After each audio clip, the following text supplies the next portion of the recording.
நல்ல வாழ்க்கையை வாழணும் அப்படின்ற ஆசைப்படுறவங்களும், சாயப்பாவோட குழந்தையா இருந்து என்னால் இன்னும் வெற்றி பெற முடியலையே, வெற்றிக்கு எந்தெந்த வழிமுறைகளை ஏற்படுத்தணும் அப்படின்னு எதிர்பார்த்து ஆவலோட காத்திருப்பவர்களுக்கும், இவ்வளவு பெரிய கர்மாக்களை, இவ்வளவு பெரிய சங்கடத்தை எப்படி என்னால் தீர்க்க முடியும், அதற்கு உரிய வழிகளை நான் காத்துக்கிட்டு தவிச்சுக்கிட்டு ஒவ்வொரு நாளும் சாயப்பா கிட்ட கண்ணீரை விட்டு அழுதுகிட்டு இருக்கிற அப்படின்னு நிற்கிறவங்களும், அடுத்த நொடி என் நிலைமை ரொம்ப மோசமாக போகுது, இந்த நொடியை நான் காப்பாற்றிக்கணும், அதுக்கு என்ன முயற்சிகள் செய்யணும் அப்படின்னு இருக்கிறவங்களுக்கும் இந்த பதிவு மிகப்பெரிய ஒரு வரமாக மாறப்போகுது.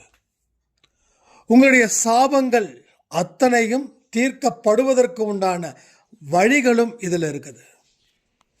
என்ன முயற்சிகள் செய்யணும், அந்த முயற்சிகள் எவ்வளவு எளிதானவையா இருக்குது, அதையும் இந்த பதிவில் சொல்லியிருக்கோம். இதற்கு மேலே வாழ முடியாதுன்னு ஒரு விஷயத்தை நினைக்கிறீங்க இல்லையா, இந்த பதிவை கேளுங்க, அதற்கு அப்புறமா சொல்லுங்க வாழ முடியுமா வாழ முடியாதா அப்படின்னு. கடவுள் ஓடோடி வந்து இந்த பதிவுகளை உங்கள் கண்ணுக்கு முன்னாடி நிறுத்துறாரு. ஆனால் நீங்கள் அதை அலட்சியப்படுத்திட்டீங்கன்னா அது கடவுளுக்கு பொறுப்பேற்க மாட்டார், நீங்கள் தான் பொறுப்பேற்கணும். வாழக்கூடிய காலத்தில் நீங்கள் வாழாமல் இருக்கீங்க. இனிமேலாவது ஒரு வாழ்க்கையை, ஒரு நல்ல துவக்கத்தை இந்த பதிவின் மூலமாக சாயப்பா கொடுக்க முயற்சி பண்ணுகிறார். அவருக்கு ஒத்துழைப்பை கண்டிப்பாக நீங்கள் கொடுக்கணும்.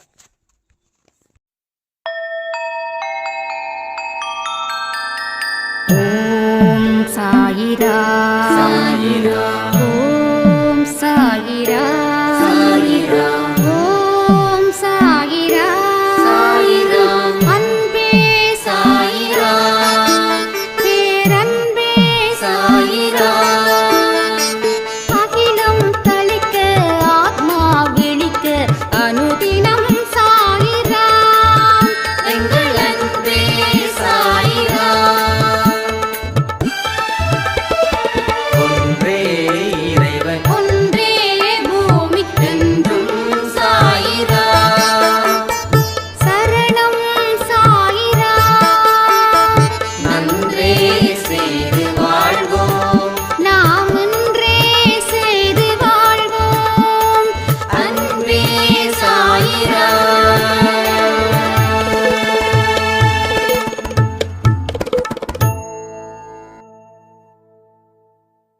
சாயிராம்.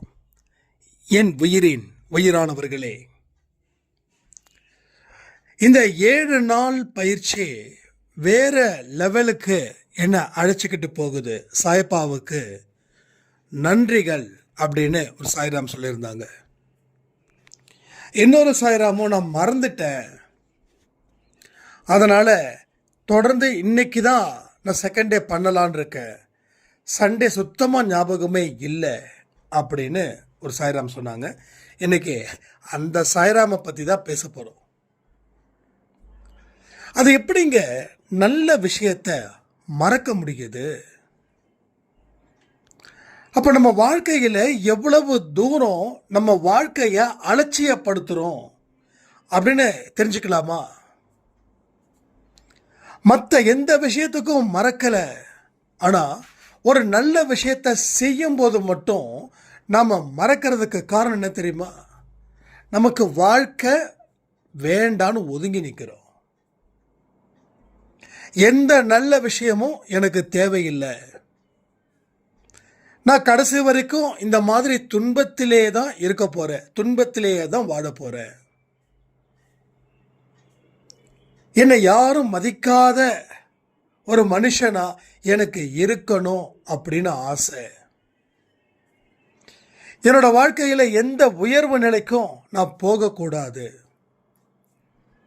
என்னுடைய கடன் அடையவே கூடாது, என்னோட நோய் தீரவே கூடாது, எனக்கு இருக்கக்கூடிய எதிர்ப்புகள் 24 மணி நேரமும் இருந்துக்கிட்டே இருக்கணும், அப்படிப்பட்ட வாழ்க்கையை தான் நான் வாழ போகிறேன் அப்படின்னு நம்ம மனதார நேசிக்கிறோம், மனதார அந்த உறுதிமொழியை ஏற்படுத்திக்கிறோம். அதனால தான் நல்ல விஷயங்களை நாம் ஈஸியாக மறக்கிறோம். அதுக்கப்புறம் கஷ்டம் வரும்போது மறுபடியும் அதை தூசி தட்டி எடுக்கிறோம். அதில் இருந்து மீண்டு வர முயற்சி செய்கிறோம். ஆனாலும் எந்த முயற்சியையும் 100% ஃபாலோ பண்ணுறதே இல்லை. 10 நாளைக்கு ஒரு தடவை ஓகே நம்ம வாழணும்னு நினைக்கிறோம். மீதி இருக்கக்கூடிய 9 நாளும் நமக்கு ஏகப்பட்ட டிஸப்பாயின்மெண்ட்டாக மாறிடுது. இதை நாம் இப்படி சொன்னால் எல்லாருக்கும் ஒரு கோபம் வரும் என் மேலே. என்ன தெரியுமா? அந்த கோபம் நியாயமானதுன்னு வேறு நம்புறீங்க. என்ன தம்பி, ஒரு நாள் மறந்துட்டா நீங்கள் ஏன் இப்படி பேசுகிறீங்க அப்படின்னு ஒரு சிலரும், இன்னும் ஒரு சிலர் வேறு போல வருவாங்க. சாய்ப்பா எப்படி வேணாலும் வணங்கலான்னு சொல்லியிருக்காரு, அப்போ நீங்கள் என்ன அந்த பயிற்சி தான் கலந்துக்கணும், அந்த பயிற்சியில் தான் வெற்றி கிடைக்கும் அப்படின்னு சொல்கிறீங்க.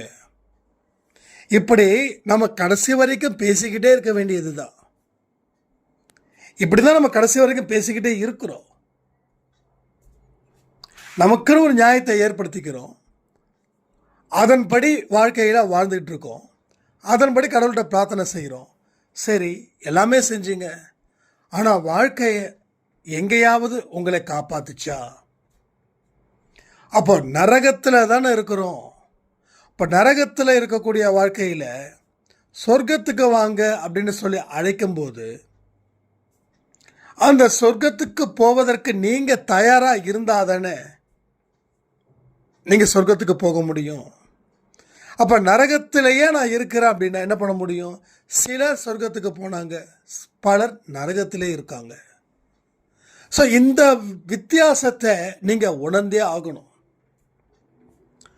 உங்களை தாண்டி எத்தனை பேர் வாழ்ந்திருக்காங்களா இல்லையா?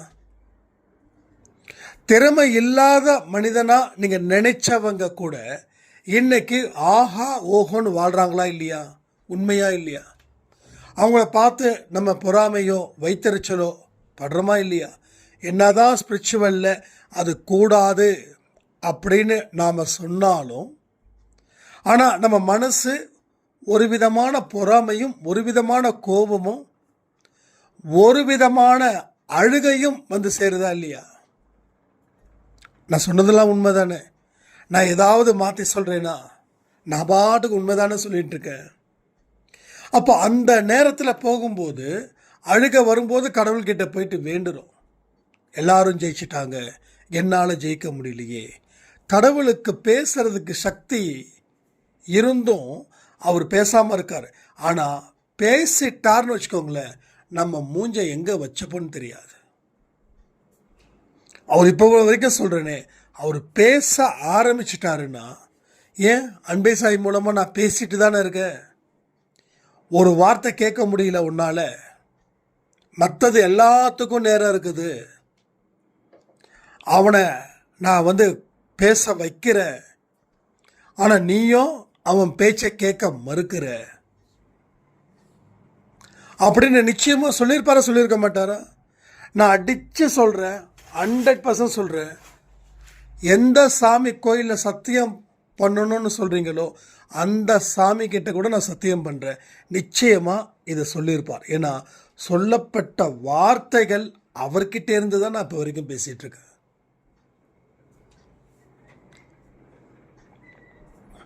ஏன்னா நம்ம இதை பண்ணு அதை பண்ணு வாழ்க்கை மாறும் அப்படின்லாம் பேசலை.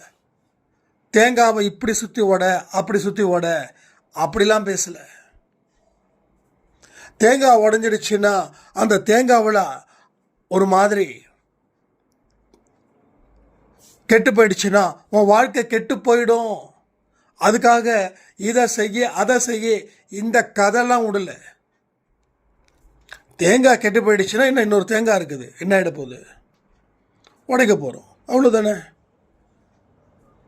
வீட்டில் கண்ணாடி உடஞ்சிடுச்சுன்னா என்ன பண்ண போகிறோம்? கண்ணாடி குட்டி அள்ளி தூக்கி போட்டு வேற ஒரு கண்ணாடி வாங்க போகிறோம், அவ்வளோதானே. சாமி சிலை உடஞ்சிடுச்சு, என்ன பண்ண முடியும்? யார் சொன்னா இதெல்லாம் தப்பாக நடக்கும்னு? உன் வாழ்க்கையில் அது நடந்துடும் இது நடந்துடும், நீ கோயிலுக்கு போ. சரி, கண்ணாடி உடஞ்சி அந்த கண்ணாடி தோஷத்துக்கு கோயிலுக்கு போன தோஷம் போயிடுமா? ஸோ இது எல்லாமே சுத்த என்ன சொல்கிறது, ஒன்றுமே வேலைக்காகாது. இதெல்லாம் உனக்கு நடக்க வேண்டியது கண்டிப்பாக நடந்தே தீரும். அது பள்ளி தலையில் உடுந்தாதான் அப்படிலாம் கிடையாது. நீ அலட்சியப்படுத்தி கவனம் இல்லாமல் ஒரு வாழ்க்கையை வாழ்ந்துக்கிட்டு இருந்தா அப்போ வாழ்க்கையை நரகத்துக்கு தானே போகும். கண்ணாடி உடஞ்சதுன்னா உன்னோட அலட்சிய போக்கு, சிலை உடஞ்சிடுச்சுன்னா உன்னோட அலட்சிய போக்கு. எங்கேயோ நினச்சிக்கிட்டு நம்ம எதையோ செஞ்சால் செய்யக்கூடிய செயல் என்ன ஆகும், உருப்படியாகுமா? அப்படி தான் இங்கே நடக்குது. அப்போ அந்த மாதிரியான ஸ்டோரியை கிரியேட் பண்ணலை, உண்மையான வரலாறை சொல்கிறோம். மனுஷனுக்கும் கடவுளுக்கும் இருக்கக்கூடிய உறவு, மனுஷனுக்கும் கடவுளுக்கும் இருக்கக்கூடிய சக்தி, அவங்க எதில் இணைய முடியும், எதிலெல்லாம் அவங்க இணைஞ்சா வெற்றி பெற முடியும், அதை தானே நம்ம சொல்லிக்கிட்டு இருக்கோம். அப்போ அவர் போயிட்டு இல்லை இவன் சொன்னது தப்பு அப்படின்னு சொல்லிட முடியுமா? ஏன்னா எனக்கு நல்லாவே தெரியும் எது தப்பு எது தப்பு இல்லைன்னு. ஸோ சும்மா உட்காந்துக்கிட்டு என் வாழ்க்கையில் அது நடக்கணும் இது நடக்கணும்னு சொல்லிட்டு காலையிலையும் மதியானமும் சாயந்தரமும் நைட்டும் உட்காந்து மந்திரத்தை சொன்னால் மட்டும் போதாது. என்ன வேணுமோ அதை தேடுன்னு சொல்கிறோம். என்ன வேணும்? சந்தோஷம் வேணுமா? அதை உள்ளுக்குள்ளே தேடு. வீட்டுக்கு வருமானம் வேணுமா? அதை வெளியில் தேடு. எதை எங்கே தேடணுமோ அது அங்கே தேடணும். வருமானத்தை உள்ளே தேடக்கூடாது, வெளியில் தேடணும். அப்போ வேலையை தேடு, வருமானம் வரும்.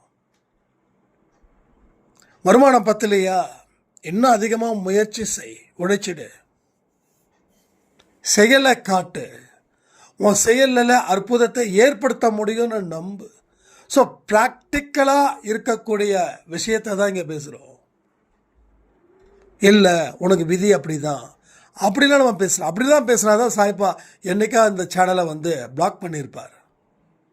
எல்லாம் விதிப்படி தான் நடக்கும், நீ என்ன தான் கடவுளை வணங்கினாலும் உன் வாழ்க்கையில் தலையெழுத்தை மாற்ற முடியாது, இப்படிலாம் சொன்னால் தான் அவர் என்ன அடிப்பார். இப்போ என்ன அவர் அடிக்க மாட்டார்.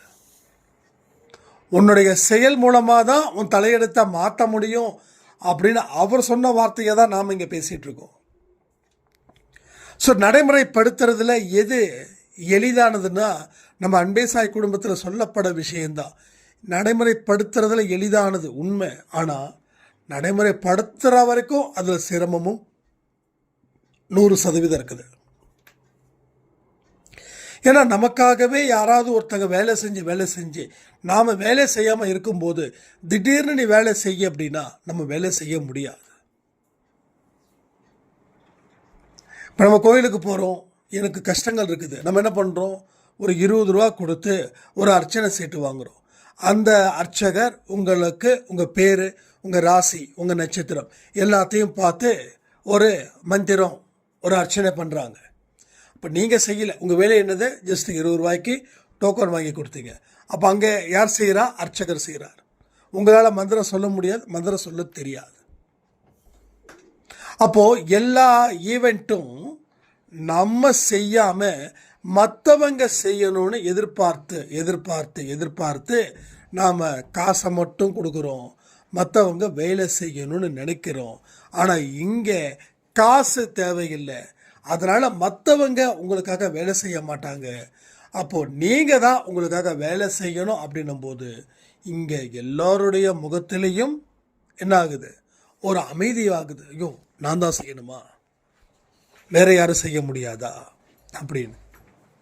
அதான் நான் சொல்கிறேன், உள்ள சந்தோஷத்தை தேடு, வெளியில் உனக்கு தேவையானது எல்லாத்தையும் தேடு.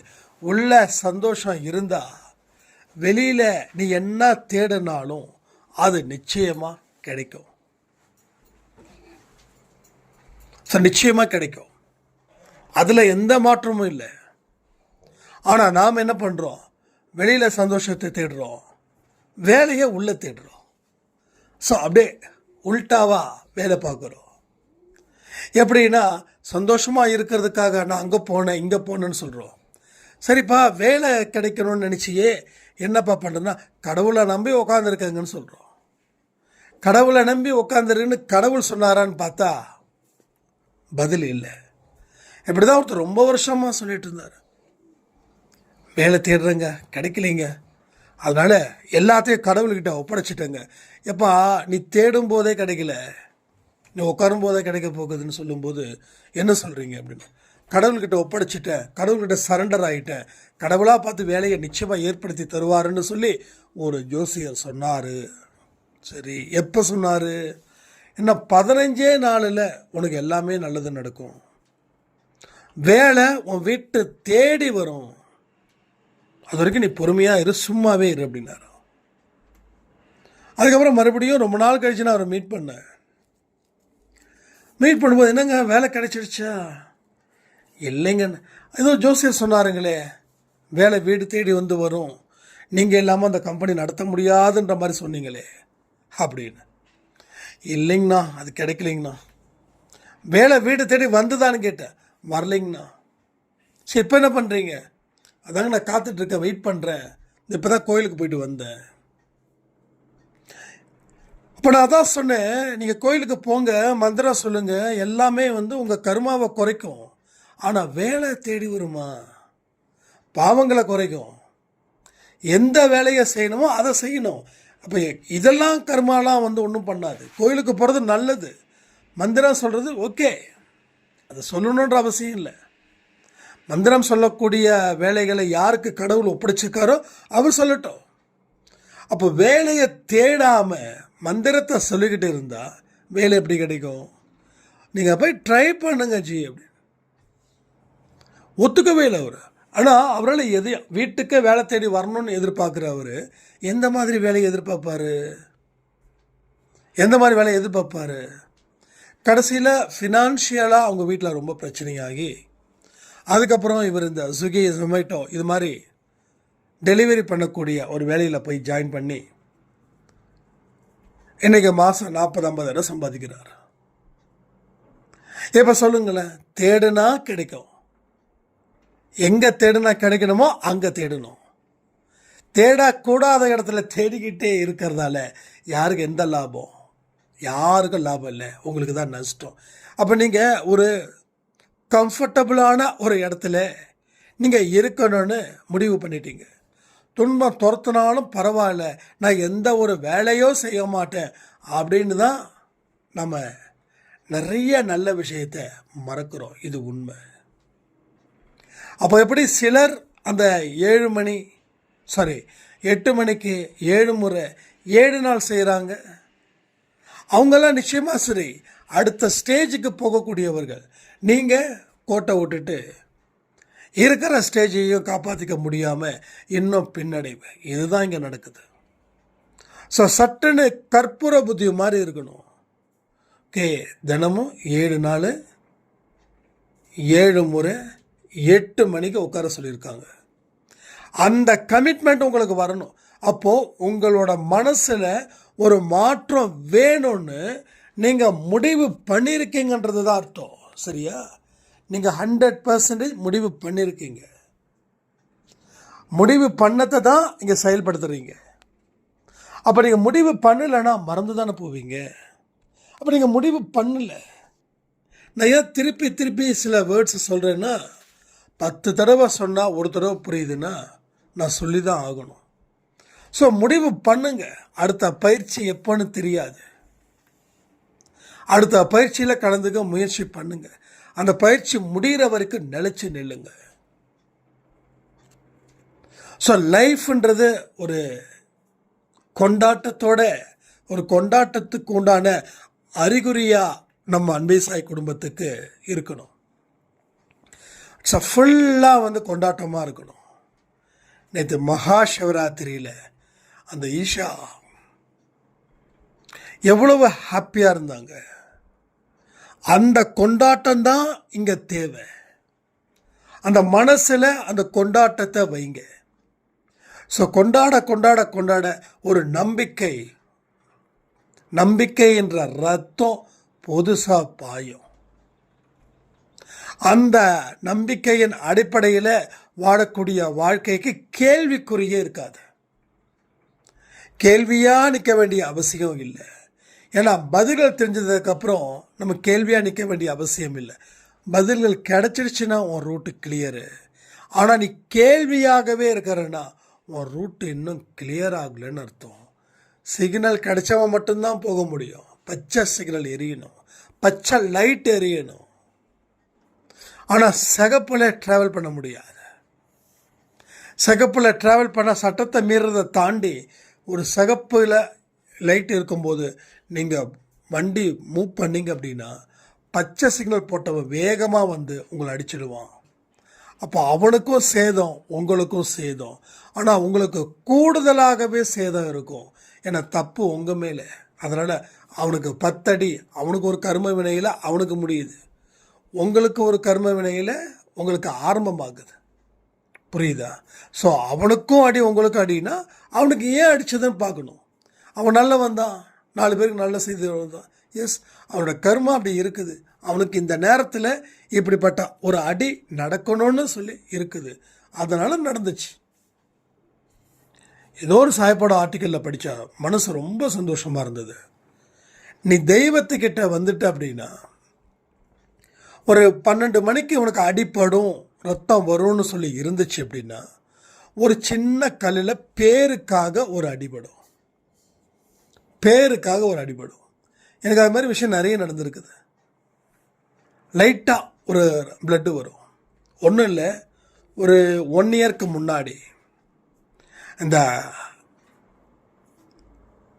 கத்திரிக்கோள் இருக்கு இல்லையா, அந்த கத்திரிக்கோளை எடுக்கும்போது கை தவறி அந்த கத்திரிக்கோள் வந்து நேராக வந்து என்னுடைய கால் விரலில் பட்டுடுச்சு.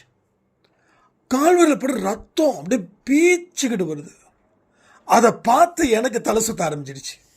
காலையில் ஒரு 10-10:30 மணி இருக்கும். நம்ம சாப்பிட்றது தான் 11 மணிக்கு தானே சாப்பிட்றோம். காலையில் 10-10:30 மணி இருக்கும் அந்த நேரத்தில். அப்போது என்ன, என் கத்திரிக்கோள் நம்ம ஒழுங்காக எடுத்தது இல்லையா? ஸோ கை தவறி கீழே அது எப்படி விழுந்திருக்கு பாருங்கள், நேராக ஸ்ட்ரைட்டாக இறங்கியிருக்குது.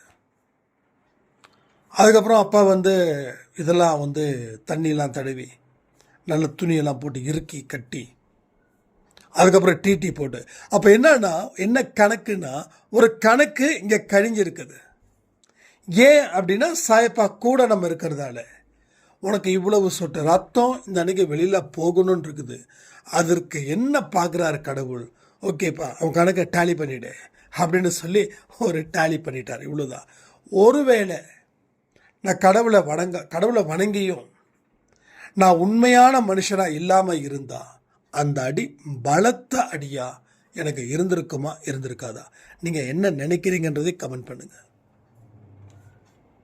அதுக்கு தான் நான் சொல்கிறேன், அன்பே சாயில் சொல்லக்கூடியதை நீங்கள் கேளுங்க கேளுங்க கேட்டுக்கிட்டே இருங்க அப்படின்னு. இதை சொல்லும்போது நிறைய பேருக்கு என்ன நினைக்கிறீங்கன்னு தெரியல. என்னங்க ஃபோர்ஸ் பண்ணுறீங்களா அப்படின்னு நினைக்கிறீங்களா, இல்லை நல்லதுக்கு தான் நீங்கள் சொல்கிறீங்கன்னு நினைக்கிறீங்களா? எதுவாக இருந்தாலும் ஓப்பன் ஹார்ட்டடாக கமெண்ட் பண்ணுங்கள். நான் அந்த நெகட்டிவ் கமெண்ட்ஸை பார்த்து நான் பயப்படுறது கிடையாது, அதுக்காக கண்ணீர் விடுறதும் கிடையாது. ஸோ சின்ன ஃபீலிங் சத்தியமாக கிடையாது. ஏன்னா என்னைக்கே அன்பே சாயில் நம்ம வந்துட்டோமோ அன்னைக்கே வெற்றியும் தோல்வியும் ஒன்று, அவமானமும் வெகுமானமும் ஒன்று. உண்மையிலே தப்பு பண்ணியிருந்தா திருத்திக்கிறோம், தப்பு பண்ணலையா அவங்க கணக்கு தப்பாக தெரியுதா அதை பற்றி நம்ம வருத்தப்பட வேண்டிய அவசியமும் நமக்கு இல்லை. மற்றவங்களுக்காக வாழ்கிறதுக்காக நம்ம இந்த பூமியில் பிறக்கலை, உங்களுக்கும் சேர்த்து தான் சொல்கிறேன். நீங்கள் என்ன செய்ய போகிறீங்கன்றது தான் இங்கே முக்கியம். அதன்படி நீங்கள் எப்படி வாழ போகிறீங்கன்றது தான் முக்கியம். அதற்கு தகுந்த சூழ்நிலையை நீங்கள் எப்படி உருவாக்க போகிறீங்கன்றது தான் முக்கியம். அப்போது உங்கள் வாழ்க்கை எப்படிப்பட்டதாக இருக்குதுன்னு நீங்கள் முடிவு பண்ணுறீங்களோ அந்த முடிவின்படி எல்லா பதிவுகளையும் கேளுங்க. ஸோ கேட்கும்போது தான் என்ன சரி பண்ணணும், என்ன சரி பண்ண முடியாமல் சில பழக்க வழக்கங்கள் இருக்குது, அதை எந்த முறையில் ஹேண்டில் பண்ணணும், இது எல்லாமே பதிவுகளை கேட்க கேட்க தான் அது சுரந்துக்கிட்டே இருக்கும். இல்லைன்னா ரொம்ப கஷ்டம், ஒரு ஸ்டேஜில் ஸ்டாப் ஆகிடும். அது உங்களுக்கு பெரிய தலைவலியாக மாறிடும்.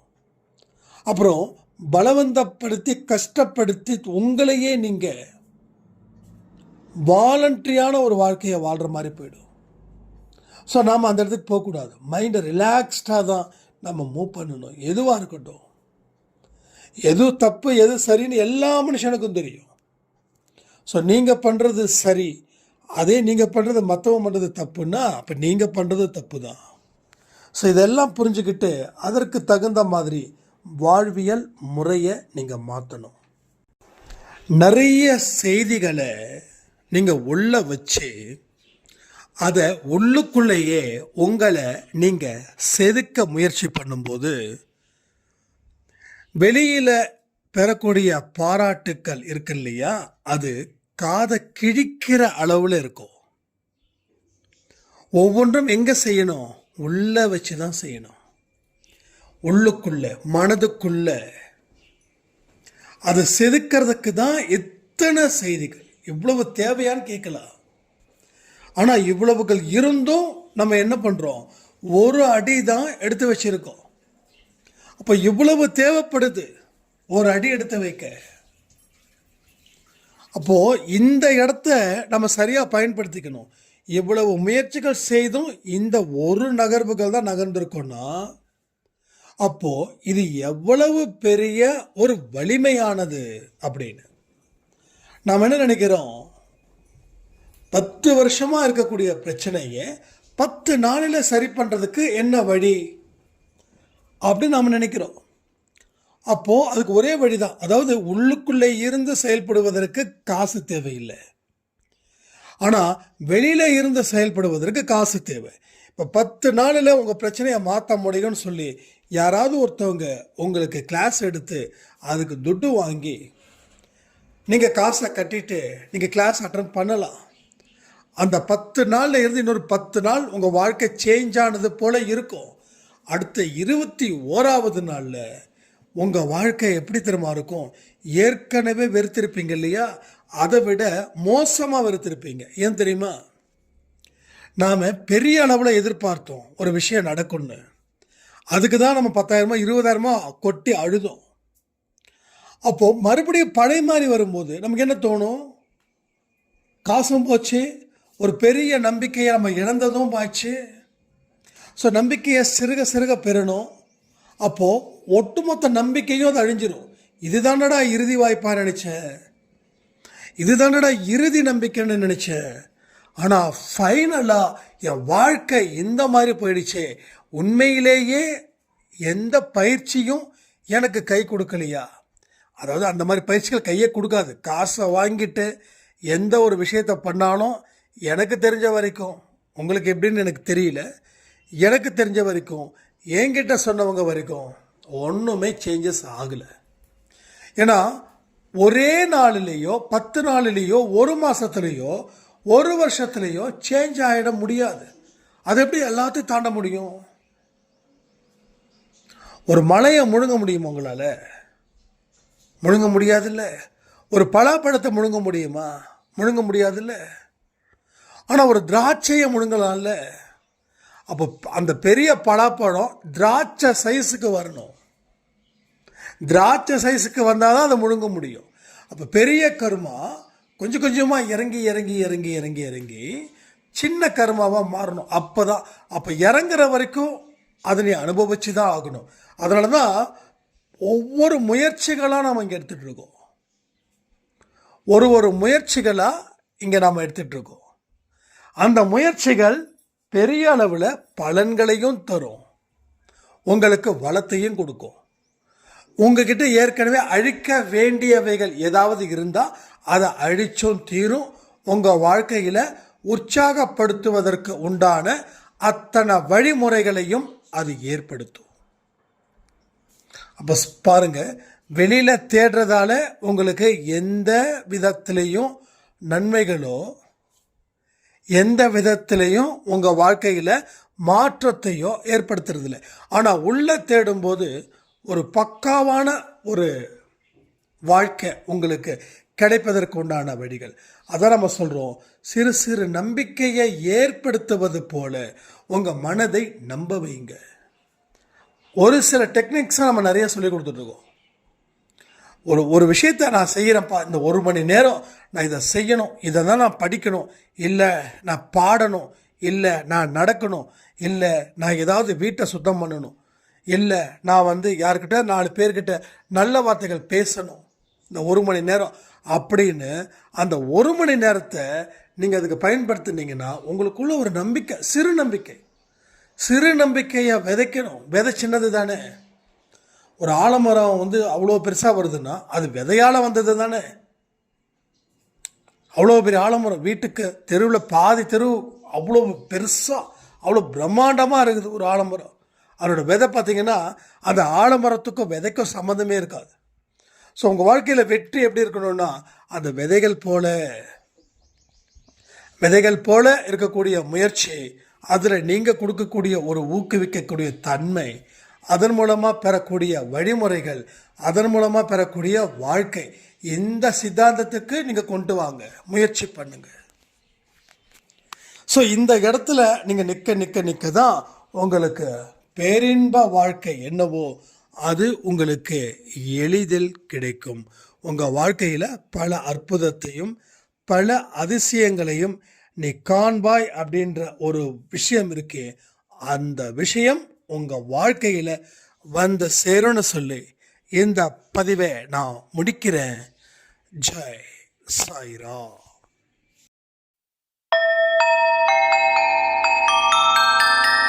ஓம் சாயிரா.